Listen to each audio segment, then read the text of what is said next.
What's up, bottom feeder? Today I'm very angry at you. And at the same time I'm very sad, because I told you to not subscribe to my channel, but you did. In fact, now I have more than 1,000 subscribers. But at the same time I'm very happy, because my good friend Andrea decided to celebrate this by giving me this nice card. A nice foil version of Chittering Rats, because, you know, I'm a bottom feeder, always trying to rise to the top.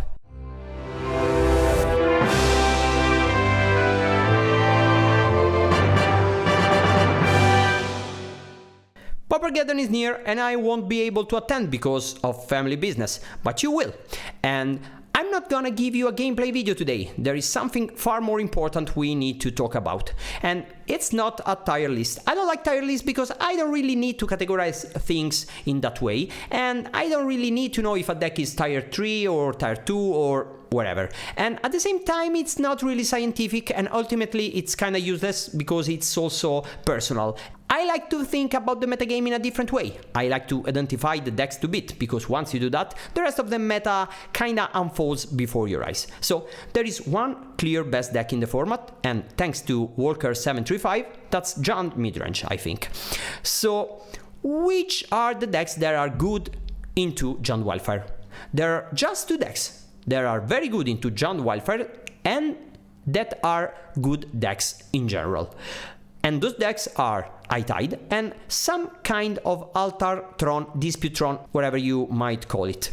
There are other decks that are good into Jund Wildfire, of course there are, but they tend to be less powerful decks that I wouldn't advise playing in a big tournament like Paupergeddon.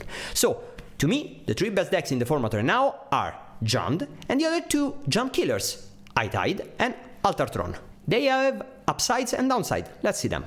Jund Wildfire, it's a mid-range deck, right? So it needs to pack the right answers for the right metagame. So you need to read the metagame correctly, because what happens if you pack your deck with toxin analysis and many ways to kill creatures, and all of a sudden everyone is playing storm decks and High Tide and stuff like that? That's not gonna go well. And on the other side, what happens if you pack your deck with duress and stuff like that, and all of a sudden people start to play red-green aggro and you don't have the Kirkland Shaman and the toxin analysis anymore?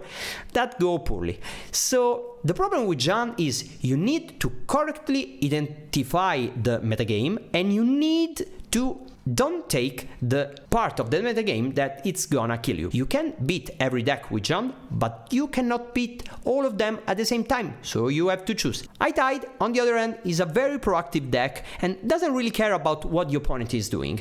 It's more interested in what the opponent is doing to stop you. And I think High Tide has two very bad matchups that are kinda popular, and they are, of course, mono Blue Fairies and burn decks with a lot of Pyroblast in the sideboard. And I think the red decks should play a lot of sideboard Pyroblast anyway, because they are good into mono Blue Terror and other decks. So if you choose to register High Tide, then you might run in the issue of taking too many of those decks, and that's gonna go poorly for you, I think. Another problem with High Tide, you need to really master the deck, because it's a slow deck in a complex deck, and it's a kind of Magic the Gathering that we Pauper players are not used to. So it might not fit everyone. Another problem with High Tide is, as far as I know, there is no real consensus on the best list. So you can run into the issue of registering a suboptimal list and discovering mid-tournament, which is not very good. When it comes to Tron, that's very good into Jund and probably very good into Mono Red if you tune it correctly, but it's not very good into Fairies and some blue decks with Flicker and stuff like that. And also you get destroyed by High Tide. And again, there's no real consensus about the list. I personally think the best Dispute Tron list right now doesn't play Ashnod's Altar and Mirror Retriever, but someone disagrees, obviously. And someone is playing with the combo, someone is playing with the Pinger cards, so the New Road from Final Fantasy and the Pactual Terror. But what about the metagame? Because at the end of the day, to make a decision, you need to choose a metagame that you expect. I can be very wrong here, but I think Jund will be around 10-12%. I think all the barn decks combined would be like 15-20%, because people like that kind of decks. They are fast and they think they will be less taxing for your mind in a very long tournament and stuff like that. And I think High Tide will be underrepresented for the reasons I told you before, so maybe like 5, 7, 8%, I don't know. I think Dispute Tron would be underrepresented too, maybe something like 4, 5, 6, 7%, I don't know, something like that. And I think Mono Blue Terror will be 5, 7, 8% because there is a resurgence of this deck in the challenges. And also Mono Blue Fairies, even though I don't think it's very, very good right now, I think will be like 5, 7% because people like that deck, because it gives you agency, as some people like that. And it's also good, very good into High Tide and Tron, and it has some good matchups for sure, and it's not a bad deck. It's not the best in my opinion, but again, I might be wrong. Based on those assumptions, if I were to play in Paupergeddon, I would play the deck in front of you, because it's very good into Jund and very good into the burn decks, and that's a very good starting point, right? Because if my predictions are correct, roughly correct, that's like 30% of the metagame. That's a lot. Plus, this deck is very good into the linear aggro decks because it has 5 Rats effects main deck, plus 2 Hunter's Blogan. It also has Cast Down and Fungal Marauder, and it's kinda like a better Turbo Fog deck. So decks like Elves, Aura, X-Proof, Red-Green aggro, good matchups for this deck. It's not very good into Mono Blue Fae, but it's not as bad as you may think, because it has, again, 5 Rat effects in the main deck. And it's not that bad into Terror, because it has Cast Down, which is very, very good, and typically the Tron decks doesn't have that. Plus, Fungal Marauder, it's very hard for them to beat once he land, because yeah, they can attack you for 15 a turn, but you gain way more life. Plus, if you use a Fanatical Offering to grow the Marauder to a 6/6 size, they cannot attack anymore. The same is true for Hunter's Blogan. It's very, very irrelevant, the +1/+1 on Fungal Marauder sometimes. It's kinda strange. This deck loses are to High Tide, that's probably correct, but as I said, I don't think the Tide will be very high in this tournament. Before we move on, there are 17 cards in the sideboard of this deck. Yes, because this is not the exact list I am advocating for.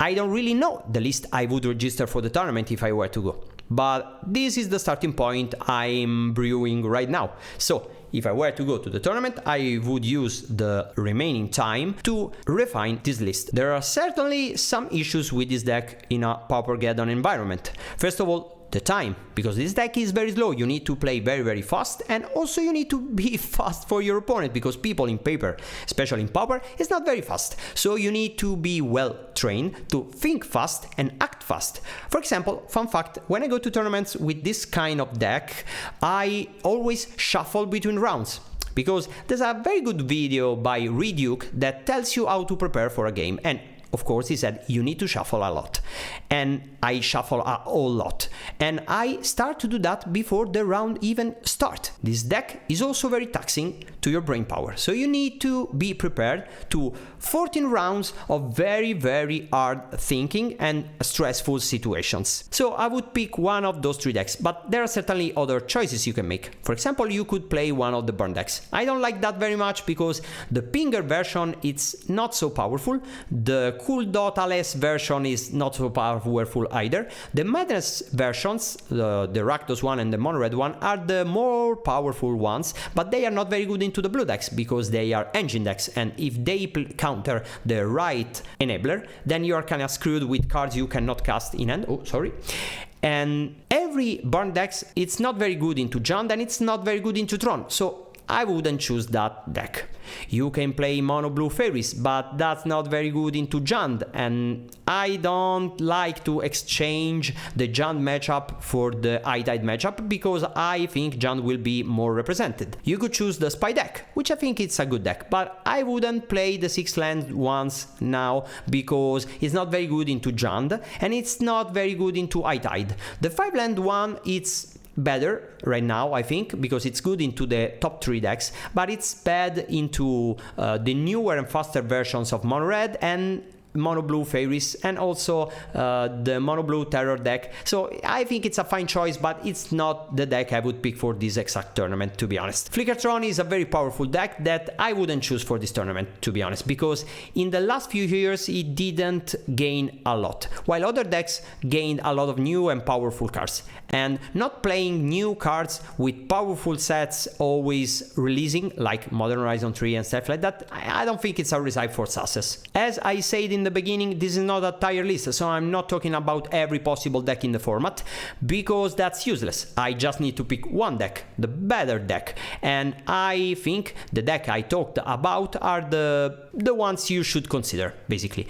I could be wrong, you can disagree with me, I'm not sure I am right, of course, and please let me know in the comments if you think I mistook something, I misevaluated something, and that's entirely possible. But before the video ends, there's something very, very important that you should not forget when you go to Paupergeddon beside a very good deck, and that's a very good friend. For example, Andrea, which is probably one of the most important reasons why I kept on playing Magic for all these years, because friends like Andrea are with me when I lose, when I win, and ultimately they proved me that the gathering is much more important than Magic. This Paupergeddon will also be the chance for you to meet in person the guys of Mezzo and Friends.